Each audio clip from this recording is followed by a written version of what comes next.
सबको एक दिन मरना है और इस दुनिया को छोड़ करके जाना है। मृत्यु की सत्यता को जब हम पहचान लेते हैं तभी संसार से वैराग्य होता है। इसलिए बार बार इस बात का स्मरण करना चाहिए कि एक दिन मरना है। लोग कहते हैं अच्छी बात बोलो, अच्छी बात बोलो। अरे भाई, अच्छी बात, इससे बड़ी अच्छी बात और क्या? उस मृत्यु को आप झुठलाते रहोगे। जब तक मृत्यु का बार बार आप स्मरण नहीं करेंगे तब तक संसार की अनित्यता का ज्ञान नहीं होगा। इसीलिए संत लोग हमेशा चेताते रहते, आखिर जिहा जई हैं भजन करा सोला। एक दिन जीवन चला जाएगा, भजन करो, मृत्यु को जानो। पत्नी की मृत्यु देख करके वैराग्य उत्पन्न हो गया, अब ये चली गई, ऐसे ही हम भी चले जाएंगे। उत्कट वैराग्य उत्पन्न हुआ और उन्होंने अपने पुत्र को, परिवार को छोड़ दिया और विरक्त होकर भगवान का भजन करने के लिए घर से निकल पड़े और श्री जगन्नाथपुरी आए। सुती अब वैराग्य तो हुआ, लेकिन फिर सोचने लगे बेटे को छोड़ करके कैसे जाएं? बेटा छोटा था, बेटे का पालन पोषण कौन करेगा? ये तो हमारा कर्तव्य है, ये दायित्व है। यह सोच करके मन अटकने लगा थोड़ा। प्रियादास जी कहते हैं कि भगवान ने एक नई लीला दिखाई, लेकिन फिर माधवदास जी ने सोचा नहीं, ये जीव का झूठा अभिमान है कि मैं किसी को पालता हूं, किसी को पोसता हूं। कोई किसी को पालता पोसता है, सबका पालन पोषण करने वाले भगवान है। जिनके मां बाप मर जाते हैं उनका भी पालन पोषण हो जाता है। ये तो जीव का भ्रम है कि हम सब कुछ करते। सबके प्रारब्ध तय हैं और प्रारब्ध के अनुकूल सबका जीवन चलता है, लेकिन हम अपने अज्ञान के कारण लगता है हमें कि हम ही सब कुछ कर रहे हैं। हम न करेंगे तो कौन करेगा? एक महात्मा कहते थे, एक बैलगाड़ी जा रही थी, उस बैलगाड़ी के नीचे नीचे एक कुत्ता भी चल रहा था। उस कुत्ते को लग रहा था पूरी बैलगाड़ी हमारे ऊपर है, हमें लेकर चल रहे हैं। उसको अभिमान हो गया, बस वो कुत्ता रुक गया। बोले हम रुक जाएंगे तो बैलगाड़ी रुक जाएगी। जब रुक गया तो बैलगाड़ी आगे चली गई। अनुभव हो गया मेरे ऊपर नहीं थी, ये तो अपने से चल रही थी। ये संसार के सारे कार्य अपने आप चल रहे हैं। जीव अभिमान पाल लेता है कि हम पालन पोषण करते, और पालन पोषण करने से भी कुछ नहीं होता। जिसका जो होना होता वही होता। संतों ने कहा कि बगीचे के पेड़ को माली सवेरे से शाम तक 2 बार सींचता है, पानी देता है और पेड़ सूख जाता है। और पहाड़ पर रहने वाले पेड़ को कोई पानी देने नहीं जाता है, वो हरे भरे रहते हैं। माली सींचत 100 घड़ा, सींचत ही मुरझाए, और राम भरोसे जो रहे पाथर पे हरियाए। वो पत्थर पर रह करके हरा हो जाए। क्यों? बोले सबका पोषण करने वाले भगवान। ये अभिमान हमारे जीवन से छूट जाए तब भक्ति में और दृढ़ता आती। यही भाव आया श्री माधवदास जी में। जिस परमात्मा ने इसको जन्म दिया है वही इसका पालन पोषण करेगा, ये सोच करके निश्चिंत हो गए और सब छोड़ करके श्री माधवदास जी जगन्नाथपुरी के लिए चल पड़े। भगवान पर भरोसा करके माधवदास जी ने घर का त्याग कर दिया और अपने मन को यही समझाया। क्या समझाया? बोले दियो गेह बेई सब पाले दे। जिसने देह दिया है, जिसने जन्म दिया है, वही पालेगा। और विचार करो, गर्भ में जब जीव आता है तो उसकी रक्षा कौन करता है? भगवान ही तो करते हैं। क्या खाएगा इसकी चिंता भगवान को पहले से। उसकी नाभि नाल से उसे भोजन का रस कैसे मिले, यह सब व्यवस्था भगवान अपने संकल्प से करते। और पैदा होने के बाद वो क्या पिएगा, क्या खाएगा, जन्म लेने के पहले ही उसके मां के स्तर में भगवान दुग्ध प्रकट कर देते। ये सारे विधान भगवान के द्वारा ही तो संचालित। माधवदास जी ने यही सोचा, जिसने देह दिया है वही पालन भी करेगा। और हम पालन करते हैं, इस बात का अभिमान अगर किसी को है तो वो कौन है? माधवदास जी कहते हैं वो गंवार है। करे अभिमान सोई जानिए गंवार है। करे अभिमान सोई जानिए गंवार है। करे अभिमान सोई जानिए गंवार है। अगर किसी ने इस बात का अभिमान किया तो वही गंवार है। और चल पड़े जगन्नाथपुरी के लिए। पैदल चलकर नीलाद्रिनाथ भगवान जगन्नाथ की पावन सन्निधि में पधार गए। आए श्री नीलाचल में नीलाद्रिनाथ भगवान श्री जगन्नाथ की पावन सन्निधि में माधवदास जी आ गए और समुद्र के किनारे एक अपनी कुटिया बना ली और यहीं रहने लगे, भगवान का दर्शन करें। और भूख प्यास की कोई चिंता नहीं, भोजन की कोई व्यवस्था नहीं की, यहां तक कि भगवान का प्रसाद भी मांगते नहीं, कहीं मिल जाए तो पालें, नहीं तो भूखे रह जाए। कौड़ी रखें न पास में, मांगत में सकुचाएं। संत का स्वभाव यही होना चाहिए। साधु मांगे भीख नहीं, जो मांगे सो भाण। संतों ने कहा साधु कभी भीख नहीं मांगता, मांगना भी नहीं चाहिए। अगर मांग रहा है इसका मतलब वो साधु नहीं है, वो साधु का बाना बनाया है। वो साधु जो भीख मांगे, भगवान पर भरोसा। माधवदास जी महाराज ने कुछ मांगते न किसी से कुछ कहते, अपने से अयाचित वृत्ति से बिना मांगे जो मिल जाए उसे ग्रहण कर लेते और भगवान का भजन कर। एक बार तो ऐसा हुआ कि 3 दिन बीत गए, कुछ खाने को नहीं मिला, लेकिन कहीं मांगने नहीं गए, अपनी कुटिया में रह करके भजन करते। 3 दिन तक जब भोजन नहीं मिला, शरीर थोड़ा शिथिल होने लगा और भगवान श्री जगन्नाथ को चिंता हो गई। भय 3 दिन बीत गए, भूख प्यास की चिंता नहीं और भगवान के ध्यान में लीन अपनी कुटिया में। तब भगवान को चिंता हो गई। भगवान कहते हैं ना कि अनन्यास चिंतयन्तो माम ये जना पर्युपासते, गीता में। अनन्य भाव से जो मेरा चिंतन करता है, मेरी उपासना करता है, उसके योग और क्षेम का मैं वहन करता हूं। अनन्यास चिंतयन्तो माम ये जना पर्युपासते तेषां नित्याभियुक्तानां योगक्षेमं वहाम्यहम्। भगवान कहते हैं उसके योग और क्षेम का मैं वहन करता हूं। योग का अर्थ है अप्राप्त की प्राप्ति करा देना, इसका नाम योग है। इस पंक्ति को हम लोग बार बार सुनते रहते हैं, योगक्षेमं वहाम्यहम्, योगक्षेमं वहाम्यहम्। लेकिन योग और क्षेम है क्या? तो योग का मतलब अप्राप्त की प्राप्ति, जो हमें प्राप्त नहीं है, हम उसे चाहते हैं, भगवान उसको प्राप्त करा देते हैं, ये योग है। और क्षेम बोले जो प्राप्त है वो नष्ट न हो, वो सुरक्षित रहे, इसका नाम क्षेम है। अप्राप्त की प्राप्ति और प्राप्ति का संरक्षण, अप्राप्त की प्राप्ति और प्राप्ति का संरक्षण, इसी का नाम योग और क्षेम है। ये तो सामान्य अर्थ है, लेकिन भगवान श्री रामानुजाचार्य ने इसका जो अर्थ किया है श्रीमद् भगवद गीता में, अपने व्याख्यान में, रामानुजाचार्य स्वामी जी महाराज कहते हैं अप्राप्ति का मतलब जो प्राप्त नहीं है उसे भगवान प्राप्त करा देते।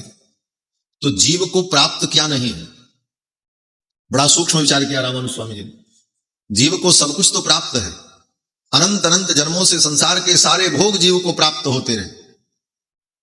अगर प्राप्त नहीं हुआ तो एक वस्तु, भगवान की प्राप्ति हमको नहीं हुई, भगवान नहीं मिले, बाकी तो सब मिला, ज्ञान नहीं मिला, तत्वबोध नहीं मिला। तो रामानुजाचार्य कहते हैं भगवत प्राप्ति, अपनी प्राप्ति, तत्वबोध, तत्व ज्ञान भगवान ही प्रदान करते हैं, यही योग है।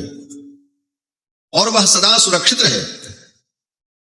आत्म प्राप्ति कराने के बाद भगवान कभी उस भक्त से अलग नहीं होते, यही क्षेम है। योग क्षेमम वहाम्यहम्, ऐसा अर्थ आचार्य चरण ने किया। तो भगवान को अपने भक्तों की चिंता होती है, इनका जीवन निर्वाह कैसे हो। तो माधवदास जी 3 दिन से भोजन नहीं किए, जगन्नाथ भगवान को चिंता हो गई। तो भगवान ने लक्ष्मी जी से कहा रात्रि में कि आज का जो शयन भोग लगा है, इस शयन भोग को लेकर के जाओ और मेरे भक्त माधवदास को भोजन करा। भगवान ने लक्ष्मी जी को आज्ञा दी और जगन्नाथ जी की जो लक्ष्मी जी हैं बगल में विराजमान, उधर विमला देवी का मंदिर है, इधर लक्ष्मी जी का मंदिर। भगवान के श्री रामावतार को छोड़कर बाकी अन्य जितने स्वरूप हैं, उन समस्त स्वरूपों में लक्ष्मी जी भगवान से अलग स्वतंत्र मंदिर में विराजती हैं। राम जी का देवालय होगा, राम जी का मंदिर होगा, दिव्य देश होगा, दिव्य क्षेत्र होगा, तो वहां तो राम जी के साथ में ही जानकी जी रहेंगे, अलग से लक्ष्मी के रूप में वो नहीं रहती। लेकिन अन्यत्र श्री वेंकटेश भगवान का मंदिर हो, वरदराज भगवान हो, रंगनाथ हो, जगन्नाथ हो, तो भगवती महालक्ष्मी स्वतंत्र मंडप में विराजती हैं, उनका स्वतंत्र मंदिर होता, उनकी स्वतंत्र रसोई होती, क्योंकि वो साम्राज्ञी है, अधीश्वरी। इसीलिए भगवती का मंदिर अलग, स्वतंत्र मंदिर। भगवान ने लक्ष्मी जी को आज्ञा दी कि आप मेरे प्रसाद को सोने की थाल में लेकर के जाओ और जाकर के मेरे भक्त माधव दास को भोजन कराओ। जगत जननी मां लक्ष्मी भगवान का प्रसाद लेकर के भोजन कराने के लिए आई। भगवान ने अपना शयन भोग दिया, लक्ष्मी जी सोने की थाल में भोग लेकर चल पड़ी। प्रियादास जी कहते हैं लक्ष्मी जी खूब श्रृंगार किए हुए, नख से लेकर सिख तक अनेक आभूषणों को धारण किए हुए, झन झन अपने पांव के पैजन को बजाती हुई भगवती महालक्ष्मी माधव जी की कुटिया में पहुंची। तो माधवदास जी महाराज अपनी कुटिया में उधर की तरफ मुंह करके बैठे। कुटिया का द्वार पीछे, तो द्वार की तरफ मुख नहीं, दूसरी तरफ द्वार की तरफ पीठ दे करके बैठकर, क्यों बोले कोई आवे भी तो उसको देखने में हमारी मति न जाए, हम भगवान के ध्यान में लगे रहें, इसलिए अपनी कुटिया में भी बैठते थे। तो कुटिया के द्वार की ओर मुंह करके नहीं, उल्टे मुंह बैठे, जिससे कोई आए जाए भी तो मेरा ध्यान उधर न जाए। लक्ष्मी जी अपने पैंजन को बजाती हुई सोने के थाल में प्रसाद लेकर के आई, तो देखती क्या है, बैठे अपनी कुटी में पीठ देकर द्वार की तरफ पीठ करके बैठे। लक्ष्मी जी जब प्रसाद लेकर के पहुंची, लक्ष्मी जी के आते ही पूरी कुटी में प्रकाश छा गया। प्रियादास जी कहते हैं हाटक सी थाओ बिजुरी सी कौंध गई नीके न निहारी। जैसे बिजली कौंध जाए उसी प्रकार प्रकाश प्रकट हुआ, और उस प्रकाश में ठीक से लक्ष्मी जी का दर्शन नहीं कर पाए माधवदास जी। इतना प्रकाश था कि आंखें चौंधिया गईं, और प्रसाद की थाली रखकर लक्ष्मी जी अंतर्धान हो गई, चली गई। प्रसाद की थाली रख करके जब लक्ष्मी जी चली गई, तब माधवदास की दृष्टि गई प्रसाद की थाली पर। देखी सो प्रसाद, 3 दिन से भूख लगी थी, भगवान का प्रसाद देखा, प्रसाद की सुगंधी और प्रसाद को देखकर मन आह्लादित हो गया। और श्री माधवदास जी ने प्रसाद पाया, और प्रसाद पाने के बाद सोचने लगे ये सोने की थाली में प्रसाद लेकर के आया कौन, ये किसकी थाली हो सकती है। फिर माधवदास जी ने सोचा अब जिसकी होगी वो लेने आएगा, और लक्ष्मी जी तो रख करके चली गई। लक्ष्मी जी के लिए एक सोने की थाली का क्या मूल्य, जो साक्षात महालक्ष्मी है, कितनी सोने की थाली गली गली में फेंकती चली जाए, उनके लिए कौन बड़ी बात है। थाली को छोड़ करके लक्ष्मी जी पधार गई। माधवदास जी ने प्रसाद पा लिया और थाली को भी धो करके वहीं अपनी कुटिया में रख लिया। जब सवेरा हुआ, श्री जगन्नाथ भगवान के पंडा पुजारी लोग मंदिर में गए, किवाड़ खोल करके देखा, सब बर्तन मिले, लेकिन वो सोने की थाल नहीं मिली जिसमें जगन्नाथ भगवान को भोग लगता था। अब पंडा पुजारी आपस में चर्चा करने लगे, भाई थाली ले कौन गया, किसने चुराया, पता लगाओ। प्रियादास जी कहते हैं खोले। पंडा पुजारियों ने जब मंदिर का किवाड़ खोला, ताला मंगल किया, तो थाल नहीं मिली। थाल नहीं मिली तो सब चारों तरफ पता लगाया जाने लगा। तो पता लगा कि एक बाबा की कुटिया में थाली पड़ी है, किसी ने देखा होगा, आकर के बताया, वाही ठोर पायो। अब तो पंडा पुजारी लोग गए, बाबा को पकड़ लिया माधवदास। बाबा हो कि चोर हो, भगवान की थाली तुम चुरा लाए। अब माधवदास जी कैसे कहें भाई हम तो चुराए नहीं, ये तो कोई दे गया। लेकिन कोई विश्वास नहीं करेगा। पंडा पुजारियों ने माधवदास जी को पकड़ लिया और रस्सी में बांध करके लाए, और खूब हंटर से मार लगाई माधवदास जी, भगवान की थाली तुमने चुराया। पंडा जी लोगों ने पकड़ लिया और माधवदास जी को ला करके बेंत की मार लगाई महाराज, और खूब मारा। श्री माधवदास जी सहते रहे, बोलते रहे, जय जगन्नाथ, जय जगदीश, जय जगदीश, जय जय जगन्नाथ नीलाद्रिवासी, आदि अंत जय सेवय प्राणी चरण कमल सुख राशि, जय जय जगन्नाथ नीलाद्रि वासी। यही गा गा करके खड़े रहे और बेंत की मार खाते रहे। भगवान को दया प्रकट हुई। भगवान ने सोचा इतनी बेंत की मार ये जगन्नाथ माधवदास नहीं सह पाएगा। भगवान ही उस बेंत की मार को अपनी पीठ पर सहन करते रहे। बेंत लगती थी माधवदास जी को और चोट लगती थी भगवान को। ऐसी लीला। प्रियादास जी कहते हैं, धारी जगन्नाथ देव, बेंत तो लग रही है माधवदास जी को, लेकिन उसकी चोट को धारण किया श्री जगन्नाथ जी ने। ऐसी बहुत सारी लीलाएं होती महाराज। भक्तों के जीवन में घटना होती है और वह भगवान के स्वरूप में वो घटना दिखाई पड़ती। यही भगवान और भक्त की अभिन्नता है, जो देवर्षि नारद कहते हैं कि तस्मिन् तज्जने भेदा भावात्, भगवान में और भगवान के भक्तों में भेद का अभाव है, अभेद है। संत भगवंत अंतर निरंतर नहीं, तुलसीदास जी कहते हैं, संत में और भगवंत में अंतर नहीं। इस भाव को मानो इस लीला के माध्यम से जगन्नाथ जी ने दिखा दिया। संत की सेवा करोगे तो मेरी सेवा, संत को भोग लगाओगे तो मुझे भोग लगाओगे, और संत को मारोगे तो मुझे चोट लगेगी, मुझे मारोगे। यह सिद्धांत हुआ। अब तो जगन्नाथ जी को सारी चोट लगी, माधवदास जी को तो कोई अनुभव नहीं हुआ। माधवदास जी महाराज फिर चले गए। अब लोग कितना मारते, 10, 20, 50 बेंत मार करके माधवदास जी को विदा कर दिया। फिर गए, समुद्र में स्नान किया और अपनी कुटिया में आकर के भजन करने लगे, भगवान का ध्यान करने लगे। इधर पंडा पुजारी लोगों ने जब भगवान का श्रृंगार प्रारंभ किया मंदिर में, तो देखते क्या है, रोज जिस श्री विग्रह को वस्त्र पहनाते श्रृंगार करते, आज जब श्रृंगार करने लगे तो जगन्नाथ भगवान की पीठ पर, उनके हाथ पर, अगल बगल शरीर में, उनके विग्रह में बेंत के चिन्ह दिखाई पड़े। माधवदास जी को जो मारा था वो सारे चिन्ह भगवान जगन्नाथ के श्री विग्रह में दिखाई पड़ने लगे। भेव जब जाने हो, इस भेद को जब लोगों ने जाना तो श्री जगन्नाथ जी महाराज के पीठ पर वो सारे चिन्ह दिखाई पड़े। अब तो सब डर गए पंडा पुजारी, बोले कैसे हुआ? भगवान से पूछा, प्रभु ये कैसी लीला है? श्री जगन्नाथ भगवान ने सारी बात कही, मेरे भक्त माधवदास को तुम सबने मारा, अगर मैं इस चोट को न सहन करता तो मेरा माधवदास मर जाता। अब तो सभी को अपराध बोध हुआ, पश्चाताप हुआ, हा हंत, ये मैंने क्या किया? तो सबने कहा, महाराज इस अपराध का प्रायश्चित कैसे होगा, हम क्या करें? तो भगवान ने कहा, एक ही प्रायश्चित है, जाओ और जाकर के माधवदास के चरणों में गिर करके उनकी चरण वंदना करके उनसे क्षमा याचना करो, वो क्षमा कर दें तो तुम्हारा अपराध समाप्त हो जाए। इस कथा का संकेत क्या है? भगवान क्षमा नहीं कर सकते, भगवान तो सर्वोपरि हैं। भगवान कहते हैं, अच्छा चलो ठीक है, तुम्हारी बुद्धि शुद्ध हो गई तो हमने तुमको क्षमा कर दिया। लेकिन भगवान कहते हैं, मैं नहीं क्षमा कर सकता, उन्हीं की शरण में जाकर के प्रार्थना करो, वो क्षमा कर दें तो तुम्हारे अपराध का प्रायश्चित हो जाए। क्यों? बोले ये भागवतापचार है, भगवान के भक्तों के प्रति किया गया अपराध। और कथा में मैंने निवेदन किया था, भगवान के प्रति किए गए अपराध से बड़ा अपराध भगवान के भक्तों के प्रति किया गया अपराध, भागवतापचार। भगवान का अपराध आप करोगे, भगवान क्षमा कर देंगे, लेकिन भगवान के भक्तों का अपराध करोगे तो भगवान के क्षमा करने पर भी तुम्हारा प्रायश्चित नहीं होगा, जब तक वो न क्षमा कर दे।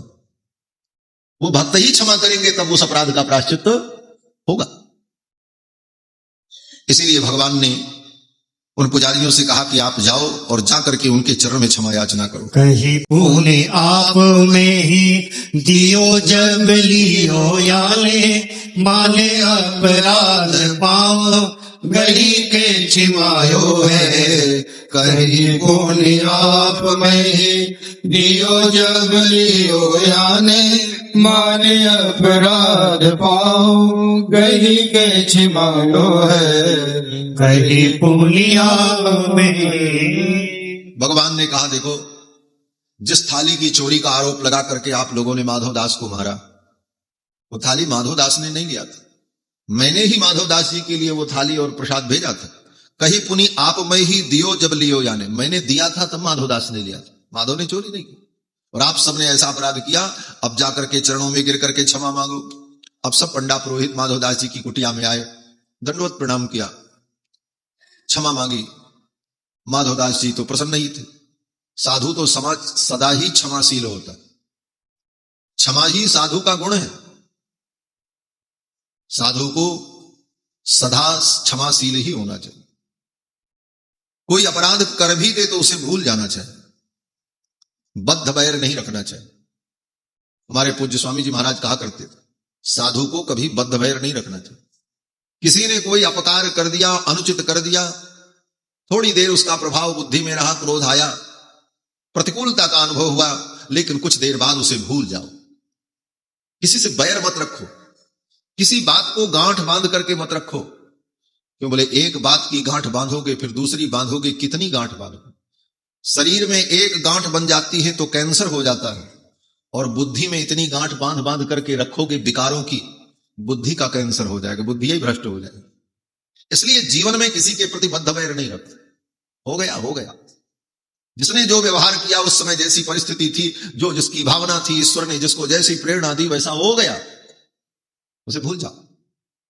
महात्मा माधवदास जी भी ऐसे बोले, जिन पंडा पुजारियों ने इतना मारा था वो गए क्षमा मांगे, और माधवदास जी तो प्रसन्न, उन्होंने कहा कोई बात नहीं, सब ठाकुर जी की लीला है, और फिर उन्हीं के साथ उठना बैठना मिलना, वही प्रसन्नता, कोई मन में विकार नहीं।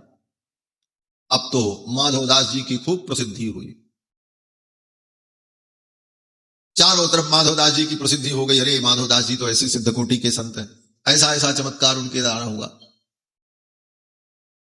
संत अपनी प्रसिद्धि चाहते नहीं, लेकिन भगवान ही ऐसी लीला करके उनको प्रसिद्ध कर देते।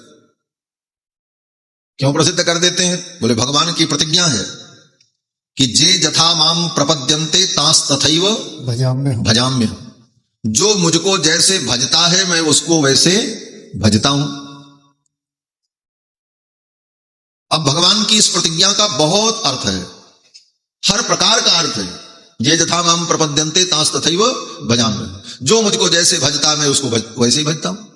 तो भगवान ने कहा, देखो भाई, तुम भक्तों ने मुझे प्रसिद्ध कर दिया, हम तो बहुत छिप करके रहते थे। कहां रहते थे? बोले, यो वेद निहित गुहायाम परमे व्योमन। परमात्मा तो वेद रूपी जंगल की वेदांत रूपी गुफा में गोपनीय तत्व के रूप में विद्यमान था।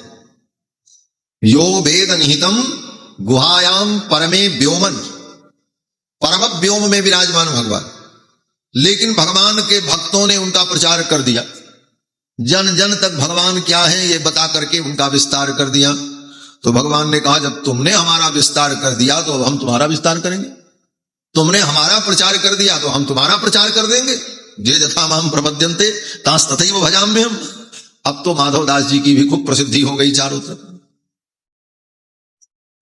प्रियादास जी कहते हैं, भैयो प्रसिद्ध बात कीरते नमाज कहूँ, सुनिंगे लजात साधु सील यह गायो है। भैयो प्रसिद्ध बात कीरते नमाज कहूँ, सुन के लजात साधु सील यह गायो है। भैयो प्रसिद्ध बात। अब तो इस प्रसिद्धि को सुनकर माधवदास जी को बड़ा संकोच होने लगा, लज्जा आने लगी। वो प्रसिद्धि उनको अच्छी नहीं लग रही थी। संतों के जीवन में जब प्रसिद्धि आती है ना, तो फिर उनका भजन, उनकी साधना छूट जाती। क्यों? बोले, इतने लोग घेरे रहते हैं कि वो कब भजन करें, कब पूजन करें, कब अपना काम करें। एक के बाद एक उनके सिर पर चढ़े रहें। उनका अपना व्यक्तिगत जीवन, अपनी साधना, अपना भजन सब बाधित हो जाता। इसलिए बड़े बड़े संत महात्मा ऐसे ऐसे उल्टे काम कर देते हैं कि कम से कम इसी को देख करके लोग हमसे दूर हो जाए। हमारे परदादा गुरु श्री त्रिदंडी स्वामी जी महाराज, उनको हमारे त्रिदंडी परिवार में बुढ़वा सरकार कहा जाता। बुढ़वा सरकार ऐसा कहते हैं। 100 कुछ वर्ष के होकर के उन्होंने शरीर पूर्ण किया। इतने बड़े सिद्ध योगी थे, बड़े बड़े लोग उनका दर्शन करने के लिए आवे, लेकिन इतना क्रोध प्रकट करते थे। हृदय से तो परम दयालु करुणामय, लेकिन जानबूझ करके ऐसा क्रोध करें, ऐसा डांटे लोगों को, कभी कभी तो खड़ा उठा करके मार भी दें। डंडा रखे हैं, डंडवे से मार देते थे। तो डर के मारे कोई जाता नहीं था। और जो लोग जानते थे स्वभाव को, वो समझते थे कि संसार के लोग ज्यादा भीड़ आएगी, लोग आएंगे तो भजन पूजन बाधित होगा, इसलिए वो ऐसा व्यवहार। कबीरदास जी की भी ऐसे बड़ी प्रसिद्धि हो गई चारों तरफ। कबीर बहुत बड़े संत, बहुत बड़े संत। तो कबीरदास जी ने सोचा, ये संत संत कह करके सब हमको प्रसिद्ध कर दिए, अब मैं क्या करूं? तो कबीरदास जी ने एक बड़ी अद्भुत जुक्ति निकाली। एक वेश्या के पास गए और उस वेश्या से कहा, तुम मेरा एक काम करोगी? बोले बोलो। कबीरदास जी ने कहा, कल मेरे साथ तुम्हें बाजार में घूमना है। बोले घूम लेंगे, क्या दिक्कत है। और कबीरदास जी ने क्या किया, बोले एक बर्तन में भगवान का चरणामृत लिया और उस बर्तन को लेकर के पीने लगे और उस वेश्या के कंधे पर हाथ रख करके जैसे कोई नशेड़ी नशे में घूमता है उसी प्रकार गली में घूमने लगे। अब लोगों ने जब देखा, अरे कबीर की ये दशा, आज इसका वास्तविक रूप पता चला है, अभी तक साधु बन करके घूमता था। अब लोग जब गालियां देने लगे, आगे जाने के बाद कबीरदास जी ने उस वेश्या को कहा, देवी अब पधारो। जो उसको देना था दक्षिणा दे दिया और फिर कबीरदास जी अपनी कुटिया में चले आए। अब लोगों का आना जाना बंद, अब बढ़िया हो गया, अब भजन करेंगे। महात्मा का यही स्वभाव। ऐसे काम करते महात्मा लोग कि लोगों का आना जाना बंद हो जाए, तुम्हारा भजन पूजन, हमारी साधना सफल हो। कबीरदास जी ने ऐसा नाटक किया। श्री स्वपच वाल्मीकि के चरित्र में प्रियादास जी महाराज कहते हैं, स्वयं भगवान कहते हैं, जिते मेरे साधु कबू चाहे न प्रकाश कियो। मेरे जो संत हैं, मेरे भक्त जो है, वो अपना प्रकाश कभी नहीं चाहते। जिते मेरे साधु कबू चाहे न प्रकाश भयो, करो जो प्रकाश मानो महादुख दाइये। और अगर उनका कोई प्रकाश करता है, उन्हें प्रसिद्ध करता है, तो उन्हें लगता है कि ये तो जीवन में विपत्ति आ गई, उन्हें महादुख का अनुभव होता है। भगवान के भक्तों का जब बहुत ज्यादा प्रचार होने लगता है तो भक्तों को भी बड़ा दुख होता है। माधवदास जी को भी बड़ा दुख हुआ कि अब इतनी मेरी प्रसिद्धि हो गई और चारों तरफ लोग मुझे जान जाएंगे तो मेरा भजन कैसे होगा। इसलिए माधवदास जी महाराज लोगों से मिलना बंद कर दिए, एकांत में रहने लगे। एक दिन की कथा का वर्णन करते हुए प्रियादास जी कहते हैं कि माधवदास जी जब मंदिर में आते, जगन्नाथ भगवान का प्रसाद कोई दे दे तो पा लेते, और कभी कभी पाकर के मंदिर के प्रांगण में ही कहीं पड़े रह जाते थे, अपनी कुटिया में भी नहीं जाते। मंदिर का प्रांगण इतना बड़ा है, कहीं किसी कोने में पड़े रह जाते, रात बीत जाती, अपनी कुटिया में नहीं जाते। एक दिन वहीं मंदिर प्रांगण में ही कहीं पड़े रह गए, लोग चले गए। संजोग से मौसम प्रतिकूल था, शीत का अनुभव हुआ रात्रि में, और रात्रि में जब शीत का अनुभव हुआ तो उसी समय मौसम के अनुकूल भगवान को भी सुंदर दुशाला उड़ाई गई थी, क्यों बोले आज शीत है। तो माधवदास जी को जब रात में शीत लगी तो भगवान जगन्नाथ अपनी दुशाला लेकर के आए और माधवदास जी को उड़ा दिया। देखते स्वरूप सुधी फल की सारी जात, रही जात मंदिर में जाने नहीं कोई है। देखत स्वरूप सुधी तन की विसरी जात, रही जात मंदिर में जाने नहीं कोई है। देखत स्वरूप सुधी, भगवान के स्वरूप की सुधि होते ही, ज्ञान होते ही अपनी सुधि को भूल जाते। जब तक हम अपने आप को न भूल जाएं तब तक भगवान के ध्यान और सुधि का स्वरूप दृढ़ नहीं होता। इसी को विदेह भाव कहा जाता है। विदेह भाव का मतलब अपने देह को हम भूल जाएं। श्री जनक जी महाराज ने जब भगवान को देखा तो गोस्वामी तुलसीदास जी क्या लिखते हैं, मूरति मधुर मनोहर देखी। मूर्ति भगवान के मनोहर रूप को देख करके विदेह जी विदेह हो गए, अपने देह को भूल गए। यही सुधि बुद्धि विसर जाना है। अपनी स्मृति भूल जाए, हम कहां हैं, हम कौन हैं और हमारे शरीर पर क्या हो रहा है, शरीर की क्या स्थिति है, इससे ऊपर उठ जाए। और यह सुधि बुद्धि को खो देना, ये भगवान के सगुण साकार रूप का दर्शन होने पर ही होता है, ज्ञान में नहीं होता। जनक जी बहुत बड़े ज्ञानी थे। जनक जैसा ज्ञानी होना मुश्किल है। उपनिषद पढ़ लेना, उपनिषद में वर्णन है कि बड़े बड़े ऋषि मुनि ज्ञान प्राप्त करने के लिए जनक जी के पास जाया करते और तत्व की जिज्ञासा श्री जनक जी से करते थे और जनक जी उनका उत्तर देते। याज्ञवल्क्य जैसे महामुनि लोग, और देह की कौन कहे, संसार की किसी वस्तु में उनको कोई आसक्ति नहीं थी। श्री जनक जी महाराज के यहां एक बार अष्टावक्र जी पधारे ब्रह्म तत्व पर प्रवचन आयोजित था। बड़े बड़े विद्वान बैठे प्रवचन सुनने के लिए, याज्ञवल्क जी भी बैठे और भी बड़े बड़े ऋषि मुनि लोग बैठे। जनक जी का आना बाकी था, सब लोग आ गए थे और जनक जी ही प्रधान श्रोता थे। जनक जी के यहां कार्यक्रम चल रहा था, अष्टावक्र जी को प्रवचन करना था। जनक जी नहीं आए, बाकी सब लोग आ गए। तो सब लोग सोचने लगे कि अब अष्टावक्र जी अपना प्रवचन प्रारंभ करेंगे, लेकिन अष्टावक्र जी बैठे रहे, कभी इधर देखते, कभी उधर देखते, कभी पोथी पलटते, प्रतीक्षा करते जनक जी आ जाए तब मंगलाचरण हो। याज्ञवल्क जी से रहा नहीं गया और महर्षि याज्ञवल्क ने कहा, मुनिवर आप प्रवचन प्रारंभ करें, अपना उपदेश प्रारंभ करें। तो अष्टावक्र जी ने कहा, जनक जी आ जाए, मैं उनकी प्रतीक्षा कर रहा हूं।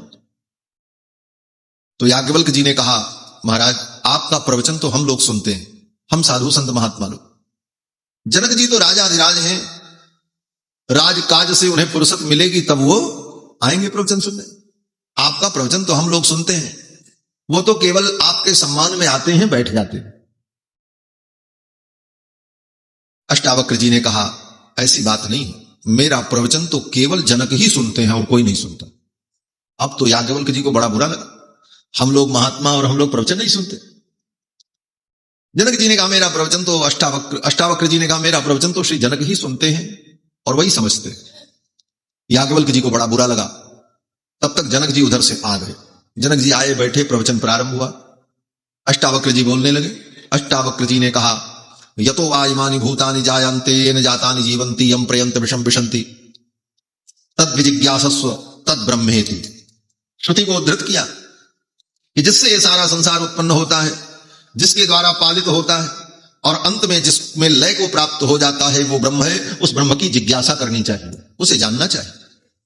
ये सब प्रवचन कर रहे थे अष्टावक्र जी महाराज। तब तक आकर के किसी सेवक ने कहा, महाराज मिथिला नगर में आग लग गई, भयंकर अग्नि लगी है।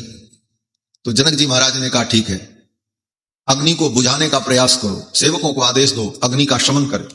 और जनक जी बैठे रहे, प्रवचन सुनते रहे, उठ करके नहीं गए। थोड़ी देर बीता, प्रवचन चल रहा था, तब तक किसी सेवक ने फिर आकर के कहा, महाराज अग्नि बहुत प्रचंड है, सारे प्रयास व्यर्थ हो रहे हैं, लगभग आधा नगर जल चुका है। फिर भी जनक जी ने कहा, जाओ, सर्वनाशे समुत्पन्ने अर्धम त्यजंती पंडिताः, जो बचा है उसे बचाने का प्रयास करो। कह करके चुपचाप अपनी जगह पर बैठे रहे। प्रवचन चलता रहा। तब तक सेवक ने आकर के कहा, महाराज पूरी मिथिला नगरी जल गई और जिस कक्ष में आप बैठे हैं, जिस महल में आप बैठे हैं, इसमें भी आग लगने वाली है। जनक जी ने कहा, कोई बात नहीं, अग्नि को शांत करने का प्रयास करो। तब तक याज्ञवल्क जी महाराज उठ करके खड़े हो गए और याज्ञवल्क जी ने कहा, ये प्रवचन बंद करो। जिस भवन में हम रुके थे उसमें मेरा कमंडल रखा था, मेरा मृगचर्म था, मेरे वस्त्र थे, सब जल गए होंगे। और उठ करके चल पड़े। अष्टावक्र जी ने कहा, याज्ञवल्क रुको, जिस जनक की संपूर्ण मिथिला नगरी जल गई, ऐश्वर्य से युक्त, धन धान्य से युक्त जिसकी पूरी मिथिला नगरी जल गई, वो व्यक्ति अभी तक उठा नहीं। और तुम्हारा एक कमंडल और मृगचर्म और लंगोटी जल गई, तो तुम प्रवचन छोड़ करके जा रहे हो। बताओ, इस प्रवचन को कौन सुनता है, तुम सुनते हो कि जनक सुनते? अब तो याज्ञवल्क जी बड़े लज्जित हुए और श्री अष्टावक्र जी ने जनक जी से पूछा, जनक, विदेहराज, इतनी बड़ी आपकी मिथिला नगरी जल गई, आपकी मिथिला नगरी नष्ट हो गई, आपको कष्ट नहीं हुआ? तो जनक जी ने यही उत्तर दिया कि मिथिलायाम प्रदीप्तायाम न मे किंचित प्रदह्यते। संपूर्ण मिथिला नगरी के जल जाने पर भी मेरा कुछ नहीं जला, क्योंकि मेरा कुछ था ही नहीं। और जहां तक मेरे धन की बात है, मेरे संपत्ति की बात है, तो मेरी संपत्ति तो अविनाशी है। जनक जी ने कहा, अनंतम बतमे वित्तम, मेरा जो वित्त है वो तो अनंत है, वो कभी नष्ट ही नहीं होता, इसलिए मुझे क्या चिंता करना। ऐसे ज्ञानी श्री जनक जी महाराज, जिन्होंने अपने भोग और योग रूपी संपुट में भगवत प्रेम को छिपा करके जीवन भर रखा। गोस्वामी जी कहते हैं जोग भोग महाराज गोई, जोग भोग महाराज गोई, राम विलोकत प्रगटे सोई, राम बिलोकत प्रगटे सोई, राम विलोकत प्रगटे सोई, राम बिलोकत प्रगटे सोई, जोग भोग महाराज गोई, जोग भोग महाराज गोई, जोग भोग महाराज जोग भोग मह राखेव गोई। जोग और भोग में जिन्होंने भगवत प्रेम को छिपा करके रखा, गोई, भगवान की भक्ति भगवत प्रेम आपके हृदय में है तो इसको छिपा के रखो, दुनिया को दिखाने की जरूरत नहीं। मोहब्बत का दिखावा नहीं किया जाता, प्रेम का दिखावा नहीं, प्रेम प्रदर्शन की वस्तु नहीं है, प्रेम तो गोपनीय रखने की वस्तु। गोपनीयम गोपनीयम गोपनीयम प्रयत्नतः, उसे गोपनीय रख। बोले कब तक गोपनीय रखें? बोले सबके सामने गोपनीय रखो, लेकिन एक के सामने गोपनीय मत रखो। किसके सामने? बोले जिससे प्रेम करते हो उसके सामने गोपनीय मत रखो। उसके सामने तो वो प्रेम प्रकट होना चाहिए, तभी उस प्रेम का मूल्य है। जनक जी ने अपने प्रेम को कभी किसी के सामने प्रकट नहीं किया। जोग भोग मह राख्यो गोई, लेकिन जिससे प्रेम है वो राम जी जब सामने आए तब प्रकट कर दिया। राम बिलोकत प्रगट्यो सोई, मूर्ति मधुर मनोहर देखी भयो विदेह विदेह विषय। भगवान के मनोहर रूप को देख करके विदेह राज विदेह हो गए, अपनी सुधि बुद्धि भूल गए। भगवान के दो स्वरूप का वर्णन है, एक तो सगुण साकार रूप और एक भगवान का निर्गुण निराकार रूप। अब दोनों रूपों में अंतर क्या है? तो हमारे आचार्य कहते हैं एक रूप भगवान का अमूर्त है और एक मूर्त है। तो अमूर्त रूप की अपेक्षा भगवान का जो मूर्त स्वरूप है, जो मूर्त स्वरूप होता है उसी को मूर्ति कहते हैं। ये सब जो स्वरूप है सब मूर्ति ही तो है। इसीलिए हमारे यहां साधु समाज में साधुओं को भी मूर्ति कहा जाता है। हाँ, संत समाज में मूर्ति कहा जाता है। जब भंडारा होता है तो भंडारा की जब तैयारी होती है, मीटिंग होती है आपस में, तो संत महात्मा एक दूसरे से पूछते हैं, बोले महाराज आपके यहां भंडारा है परसों? बोले हाँ। बोले कितनी मूर्ति का भंडारा है? 500 मूर्ति, 600 मूर्ति, 700 मूर्ति। तो ये सब मूर्ति, मूर्त और अमूर्त। उसी तरह भगवान की भी मूर्ति। तो अमूर्त ब्रह्म की अपेक्षा मूर्त ब्रह्म जो है वो अत्यंत प्रियतम होता है। वेद भगवान हमारे श्री यमुनाचार्य स्वामी जी महाराज कहते हैं, मूर्तम ब्रह्म ततोपि यत् प्रियतरम रूपम यदद्यद्भुतम। मूर्तम ब्रह्म ततोपि यत् प्रियतरम। मूर्त ब्रह्म उस अमूर्त ब्रह्म की अपेक्षा अत्यंत प्रियतर होता है। जुवा सुवासाह परिवीत आगात सौ श्रेयान भवति जायमानः। वेद भगवान कहते हैं वह परमात्मा जब जुआ होकर जवान सुंदर स्वरूप धारण करके अवतार लेता है, पीतांबर इत्यादि धारण करके सुंदर श्रृंगार से सुसज्जित, तब वह अत्यंत श्रेयवान हो जाता है। तो भगवान का ध्यान करके, जगन्नाथ भगवान का दर्शन करके माधवदास जी महाराज अपनी सुधि बुद्धि भूल गए और मंदिर में ही पड़े रह गए। मंदिर में जाने नहीं कोई है, मंदिर में ही किसी कोने में पड़े रहे, किसी को पता नहीं। और रात में जब शीत लगी तो भगवान अपनी सकलात लेकर, अपनी दुशाला लेकर के जगन्नाथ जी पधारे और माधवदास जी को वो दुशाला उड़ा दी। लग्यो शीत कात सुनो बात प्रभु कापी उठे, दई सकलात आनी प्रीत ही भोई है। लग्यो शीत कात सुनो बात प्रभु का उठे, दई सकलात आनी प्रीत ही भोई है। लग्यो शीत कात सुनो। श्री जगन्नाथ भगवान ने अपनी दुशाला माधवदास जी को उड़ा दी और रात भर माधवदास जी दुशाला ओढ़कर सोए रहे। लोगों ने देखा, लेकिन आज उनके ऊपर डंडे नहीं पड़े। क्यों? बोले अब सब जान चुके थे भगवान इनके साथ दिव्य लीला करते हैं, इसलिए ठाकुर जी ने ये ऐसा किया होगा।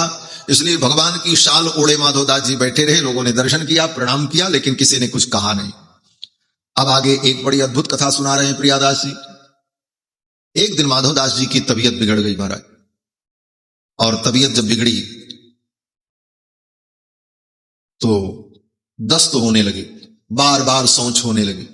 अब माधवदास जी ने सोचा बार बार शौच जाए, पानी लावें, स्नान करें, इससे अच्छा है चलो समुद्र के किनारे बैठ जाते। जय बार शौच होगी वहीं करते रहेंगे और समुद्र जल से शुद्धि करते रहेंगे। आकर के समुद्र के किनारे माधवदास जी बैठ गए और उन्हें दस्त होने लगी और कई बार उन्हें दस्त जाना पड़ा। शरीर जो है सुस्त हो गया, शिथिल हो गया। लागे जब बेगी बेगी जाए पर सिंधु तीर, चाहे जब नीर लिए ठाड़े देह धोई है। लागे जब बेगी बेगी जाए पर सिंधु तीर, चाहे जब नीर लिए ठाड़े देह धोई है। लागे जब बेगी बेगी। जब सोच का बेग लगा, शरीर काम नहीं कर रहा था, थक चुके थे, पानी भी लेकर के जाने की हिम्मत नहीं बची थी, जाकर के पड़ गए। प्रियादास जी कहते हैं भगवान जगन्नाथ प्रकट हो गए और भगवान पानी लेकर के गए, और पानी ही लेकर के नहीं गए महाराज। सुन करके आश्चर्य होगा कि श्री माधवदास जी महाराज के शरीर में इतनी भी शक्ति नहीं रह गई कि अपने हाथों से अपनी शुद्धि कर लें पानी लेकर। तो जैसे बच्चे को मां शौच करने के बाद पानी डाल करके अपने हाथों से उसे पवित्र करती है, स्वच्छ करती है, उसी प्रकार भगवान ने माधवदास जी की सेवा की। चाहे जब नीर लिए ठाड़े देह धोई है। चाहे जब नीर लिए ठाड़े देह धोई है। चाहे जब नीर जब वो सोच जाए तो भगवान पानी लिए वहीं खड़े रहे और अपने हाथों से धो देते, शौच करा दे, शुद्धि करा दे। अब इस लीला को देख करके माधवदास जी ने विचार किया और भगवान से माधवदास जी ने कहा, प्रभु अब ये मुझसे नहीं देखा जा रहा, आपकी ये करुणा, आपकी ये दया मुझे सुख नहीं दे रही, मुझे दुख दे रही है। भगवान ने कहा क्यों? माधवदास जी ने कहा आपने अपनी ईश्वरता, अखिल कोटि ब्रह्मांड नायकता, इन सबको खो दिया। अपनी उदारता में आपने अपनी महिमा को, अपनी गरिमा को मिटा दिया। मेरे जैसे एक पामर प्राणी के लिए आप ये कर रहे हैं, मुझे सोच करा रहे हैं, मेरी शरीर की शुद्धि कर रहे हैं। आपकी इस लीला को देख करके मुझे बहुत दुख हो रहा है। माधवदास जी ने कहा करी के विचार और निहार कही जानी मैं तो, देत हो अपार दुख ईश्तान कोई है। करी के विचार हारी कही जानी मैं तो, देत हो अपार दुख ईश्तान कोई है। करी के विचार हो। माधवदास जी ने कहा आपने अपनी ईशता खो दी, अपनी ईश्वरता को आपने दांव पर लगा दिया, ये अच्छा नहीं किया। तो भगवान ने कहा माधवदास आपका दुख मुझसे देखा नहीं गया और आपके इस कष्ट को देखकर मुझसे रहा नहीं गया, इसीलिए मैंने ये लीला की।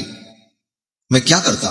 भगवान ने ये उत्तर दिया, कहा करो अहो मोपे रहो नहीं जात नेको, मेटो बिथा गात मोको बिथा वह भारी। आपके इस दुख को देखा नहीं गया, इसलिए मैंने ऐसी लीला की। तो माधवदास जी बोल पड़े, जब मेरा दुख आपसे देखा नहीं गया तो आप तो ईश्वर हो, आप मेरे इस दुख को मिटा देते, इस मेरे प्रारब्ध को आप मिटा देते। आप भगवान हैं, आप सब कुछ कर सकते। तो भगवान ने कहा माधव अगर तेरे प्रारब्ध को इस मिटा देता तो ये शेष बचा रह जाता और फिर किसी जन्म में भोगने के लिए तुझे जन्म लेना पड़ता। और मैं चाहता हूं कि अब तुझे परम पद की प्राप्ति हो जाए, इस संसार में फिर ना आना पड़े। इसलिए तेरे प्रारब्ध को पूर्ण करने के लिए, प्रारब्ध को मिटाने के लिए, प्रारब्ध को समाप्त करने के लिए तेरे प्रारब्ध कर्म में ही सहयोग मैं कर रहा हूं कि जिससे तुम इसे भोग कर प्रारब्ध कर्म के बंधन से मुक्त हो जाओ। रहे भाग शेष और तन में प्रवेश कर, रहे भोग शेष और तन में प्रवेश करे, आते नहीं दूर करो ईस लालकारी है, रहे भाग शेष और तन में प्रवेश करे, आते नहीं दूर करो ईस लालकारी है, आते नहीं दूर करो ईस लालकारी है। भगवान कहते हैं रहे भोग शेष, अगर इसे भोगोगे नहीं तो भोग शेष रह जाएगा, बचा रह जाएगा। और तन में प्रवेश करे, फिर दूसरा तन धारण करना पड़ेगा। ये शरीर अपने प्रारब्ध को भोगने के लिए ही मिला है और किसी लिए नहीं मिला है। ये जो दुख सुख हम भोगते हैं इसी भोगने के लिए ही शरीर मिला है, प्रारब्ध के अधीन।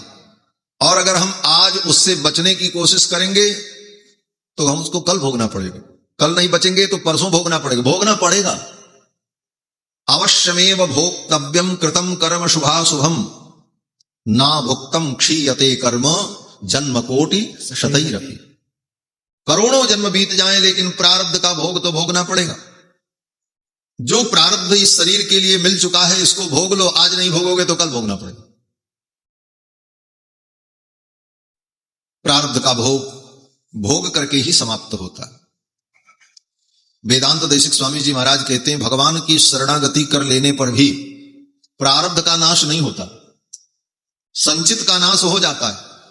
जो पाप पुण्य आपने संचित किया है अनेक जन्मों में उसका नाश हो जाएगा। कल कथा में मैंने वर्णन किया था, पाप को भगवान नष्ट कर देंगे, पुण्य को ट्रांसफर कर देंगे, लेकिन संचित को, प्रारब्ध को नहीं। संचित और प्रारब्ध में अंतर यह है कि अनंत अनंत जन्मों में हमने जो पाप किया वो तो संचित है, वो स्टॉक है, आपका बैलेंस है, लेकिन उसमें से जितना लेकर के भोगने के लिए ये शरीर मिला है, पूरा तो बहुत ज्यादा है, लेकिन उसमें से जितना लेकर के इस जीवन में हम आए हैं पाप पुण्य को भोगने के लिए, उतने अंश का नाम प्रारब्ध है, उतना अंश प्रारब्ध है। और उसी को भोगने के लिए शरीर मिला है, वैसे संसाधन मिले हैं, वैसे व्यक्ति मिले हैं, वैसा वातावरण बना है, और वो प्रारब्ध तो भोगना पड़ेगा।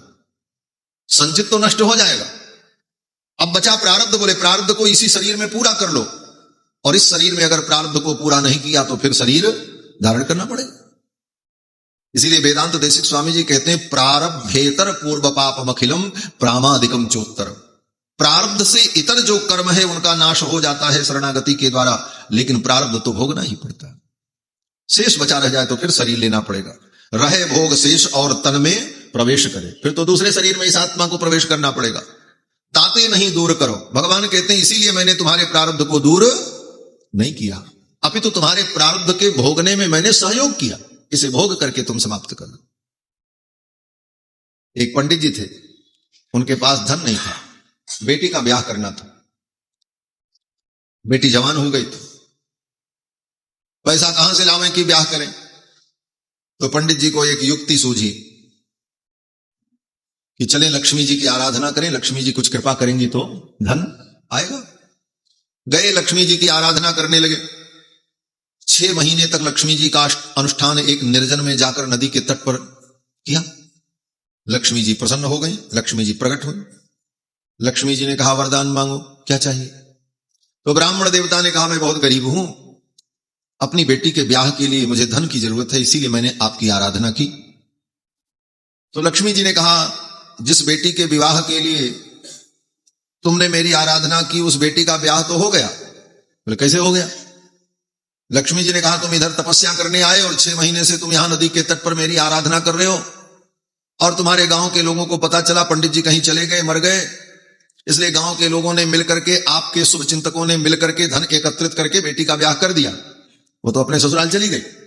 पंडित जी ने कहा तब फिर कोई बात नहीं, मैं तो बेटी के ब्याह के लिए ही आपसे प्रार्थना करने आया था, लेकिन जब बेटी का ब्याह हो गया तो हमको अब कुछ नहीं चाहिए, मैं तो आपको प्रणाम करता हूं। लक्ष्मी जी ने कहा ऐसे नहीं चलेगा, अब तुमने ये कर्म किया है तो इस कर्म का फल भी भोगना पड़ेगा।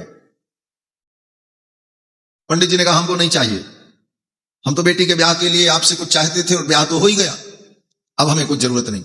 लक्ष्मी जी ने कहा इतने दिनों तक मेरी तुमने आराधना की है, ये निष्फल नहीं होगा, इसका फल तुम्हें भोगना पड़ेगा। पंडित जी ने कहा क्या फल होगा। लक्ष्मी जी ने कहा 6 महीने तक राजा के पद पर रह करके राज सुख तुमको भोगना पड़ेगा। क्यों? मेरी आराधना की, मैं राजलक्ष्मी हूं। पंडित जी ने कहा अरे हम राजा वजा नहीं बनेंगे। बोले नहीं, अब तो तुम्हें इस कर्म का फल भोगना ही पड़ेगा। पंडित जी बड़े चक्कर में पड़े, लक्ष्मी जी तो अंतर्धान हो गई कह करके। अब पंडित जी ने सोचा है कहां हम अपना धर्म कर्म छोड़ करके चले राजगद्दी पर बैठेंगे और 6 महीने में क्या क्या होगा, क्या क्या लीला ठाकुर दिखाएंगे। मन में बड़ी व्यथा हुई और सोचने लगे मैं कैसे राजा बनूंगा, कोई हमको राजा क्यों बनाएगा, ये लक्ष्मी जी ने क्या कहा। बात जब समझ में नहीं आई तो पंडित जी ने सोचा एक उपाय, चल करके राजमहल में राजा का हम अपमान कर दें, फिर तो राजा हमें कारागार में बंद कर देगा और चुपचाप कारागार में पड़े रहेंगे, न कहीं के राजा बनेंगे, न राज भोगेंगे, भजन करते रहेंगे, प्रसाद मिल ही जाएगा। पंडित जी पहुंचे, राजा दरबार में बैठा था, सिंहासन लगा था, उसका दरबार चल रहा था। पंडित जी पहुंचे और पहुंचते ही अपना जूता उतारा और उतार करके राजा को फेंक करके मारा। जूता से मारा जब राजा को, संजोग से जूता जब उधर से आया तो राजा साहब ने अपना सिर ऐसे कर लिया और जूता जाकर के पीछे सिंहासन में लगे हुए छत्र के डंडे में लगा, वो छत्र का जो डंडा लगा था, और उसी डंडे में एक नागिन घूम रही थी, सर्पिणी। आज राजा का काल सर्पयोग था। अब वो जाकर के जूता उस नागिन के शरीर पर लगा, वो छटक करके दूर गिरी और छटपटाने लगी, मर गई। राजा ने देखा ये सर्प और ये पंडित जी का आना और जूता बहाना और ये सांप का मरना, ये सब क्या घटना है। राज पुरोहित बुलाए गए, ज्योतिषी बुलाए गए, विचार करो इस पे। तो राज पुरोहित ने, ज्योतिषियों ने राजा की कुंडली देखी और कहा महाराज आपके 2 ग्रह मंगल और राहु विपरीत थे, आज मार्केश का प्रबल योग था, लेकिन उस योग के साथ साथ यह भी था कि अगर कोई संत पधारे और संत की कृपा हो जाएगी तो ये योग टल जाएगा। और ये संत पधारे, इनकी कृपा भई आपका योग टल गया। अब तो राजा सिंहासन छोड़ करके दौड़ा, महाराज आपने तो मेरे प्राण की रक्षा की, आए थे अपमान करने की, राजा हमको जेल में डालेगा, अब तो राजा ही दंडवत करने लगा। राजा ने कहा महाराज आपने मेरे प्राण की रक्षा की। पंडित जी ने कहा हमको जेल में डालो, मैंने तुमको जूता मारा, भरी सभा में जूता फेंक करके मारा। राजा ने कहा महाराज आप ब्राह्मणों की जूती, आपके पादारविंद, आपकी पादुका तो हम राजाओं के सिर की शोभा बनती है, आपने तो मेरे ऊपर करुणा की, कृपा की। अब तो पंडित जी बोले तो कौन उनकी सुने, अब तो राजा साहब जो कह रहे हैं वही सब सुन रहे थे। राजा साहब ने कहा पधारो, लेकर के आए। बोले आपकी कृपा से मेरा प्राण बचा, अब तो आप ही राजा हो। और ले जाकर के राजा ने अपनी गद्दी पर महाराज को बैठा दिया। अरे भाई हम राजा वजा नहीं है, ब्राह्मण है। अरे बोले बैठो महाराज, जबरदस्ती बैठा है, उठने ही नहीं दिया। राजा चरणों में बैठ गया, चरण प्रक्षालन किया, चरणामृत लिया, सेवक लोग चमर डुलाने लगे। थोड़ी देर बाद धीरे धीरे पंडित जी को भी आनंद आने लगा, वाह। और राजा खूब सेवा करे, महाराज इन्होंने मेरा प्राण बचाया। सारा काम राजा साहब करते थे, क्योंकि इतने दिन राज किया था, सब उनको मालूम था। पंडित जी को क्या मालूम राजकाज कैसे चलेगा, लेकिन सिंहासन पर उनको बैठा दे राजा और स्वयं सेवा करे और सारा राज सुख पंडित जी भी भोगते। जो कुछ राजा के लिए आवे पहले महाराज के चरणों में अर्पित हो, फिर महाराज जो कह दे तो राजा साहब उसको जिसको देना लेना हो कर देते थे। ऐसे ही चलने लगा। अब महाराज कहीं भी जाए तो पंडित जी को अपने साथ सम्मान लेकर के जाए, आप साथ में ही चलो, आप ही तो मेरे प्राण रक्षक हो। जितना सम्मान राजा का उतना ही सम्मान पंडित जी का। अब तो पंडित जी को भी धीरे धीरे आनंद आने लगा, राज सुख भोगने लगे। लक्ष्मी जी का वचन किए गए कर्म कभी व्यर्थ नहीं होते, उसका फल तो भोगना ही पड़ेगा। 6 महीने जब बीत गया, एक दिन महाराज जंगल में शिकार खेलने गए थे, साथ में ये भी गए थे, पंडित जी भी। लेकिन ये तो शिकार उकार नहीं करते थे, राजा अपने मृगया धर्म का पालन करते थे, लेकिन साथ में रहते। रात्रि में वस्त्रावास लगा और रात्रि में वहीं जंगल में विश्राम की व्यवस्था हुई। जिस शिविर में महाराज सोए थे उसी शिविर में बगल में पंडित जी का भी आसन लगा था। अब राजा के साथ रहते रहते पंडित जी भी एक तलवार तो कम से कम रखते ही थे साथ में, क्योंकि राजा के स्वरूप में रहना है तो ठाट बाट तो वही होना चाहिए। अब जब सोए थे तब तक रात्रि में कोई सांप निकल करके जंगल से आया और शिविर में घुस गया, और वो सांप पंडित जी को दिख गया। राजा तो सो रहा था और वो सांप राजा की ओर ही जा रहा था। पंडित जी ने सोचा ये सांप अगर वहां गया तो जाकर के इस राजा को काट लेगा। राजा ने मेरी इतनी सेवा की, मुझे भगवान जैसे पूजता, इसकी रक्षा करनी चाहिए। पंडित जी ने अपनी तलवार खर्र से निकाली और उस सांप को मारने चले, तब तक सांप तो भाग गया, राजा की नींद खुल गई। राजा ने देखा पंडित जी तलवार ताने हुए। राजा ने सोचा ऐसा क्यों, इस ब्राह्मण की बुद्धि बिगड़ गई, इसके मन में विकार आ गया। 6 महीने सिंहासन पर बैठा करके मैंने इसकी पूजा की तो ये सोचने लगा कि मेरा राज्य सदा के लिए निष्कंटक हो जाए, इसीलिए एकांत पाकर के आज ये मुझे मार देना चाहता था। जब मारना चाहते थे तब राजा ने सोचा कि मेरे ऊपर करुणा की, और आज जब सही में करुणा कर रहे थे, बचाने जा रहे थे, तो राजा ने समझ लिया मुझे मारने जा रहे। राजा ने कहा तुम मेरी हत्या करना चाहते थे। पंडित जी ने कहा नहीं, वो सांप आया था, मैं उसे मारने जा रहा था। बोले कहीं सांप वोप नहीं, ये आपकी दुर्विसंधि थी। अब पंडित जी क्या उत्तर देते? राजा ने कहा अपने सिपाहियों से, कुछ भी हो, एक बार इन्होंने मेरे प्राण की रक्षा की है, इसलिए मैं इनको मृत्युदंड नहीं दूंगा, लेकिन इनको ले जाओ, मेरे नगर से बाहर छोड़ दो, नगर से निष्कासित कर दो। राजा ने पंडित जी को नगर से बाहर निष्कासित कर दिया। जब बाहर पंडित जी पहुंचे और नदी के किनारे घूमते हुए जा रहे थे, तब तक लक्ष्मी जी प्रकट हो गई मुस्कुराते हुए, और पंडित जी ने प्रणाम किया। लक्ष्मी जी ने कहा देखा, यही कर्मों का फल है, अगर तुमने कर्म किया है तो उसे भोगना पड़ेगा। अवश्यमेव भोक्तव्यम कृतम कर्म शुभाशुभम ना भोक्तम क्षीयते कर्म जन्म कोटि शतयति। 100 करोड़ जन्म बीत जाए लेकिन कर्मों का फल भोगना पड़ेगा। इसलिए जब भोग आवे तो उसे भोग लेना चाहिए, उससे बचने का प्रयास मत करो, बल्कि उस भोग को हम सुविधा पूर्वक कैसे भोग लेंगे इसका उपाय कर लेना चाहिए। भाई कोई दुख हुआ तो उस दुख को सहन करें, अधिक है तो कुछ ऐसी औषधि लें जिससे हमारा दुख कम हो, लेकिन उस भोग को भोगना ही पड़ेगा। इसीलिए संतों ने कहा कि विपत्ति नहीं रघुबर की दाया, और भोग भोगाए छोड़ावत माया। जीवन में विपत्तियां आती हैं, दुख आता है, तो यह भी भगवान की कृपा है। उस भोग को भोगा करके भगवान तुम्हें कर्म बंधन से मुक्त कर रहे हैं।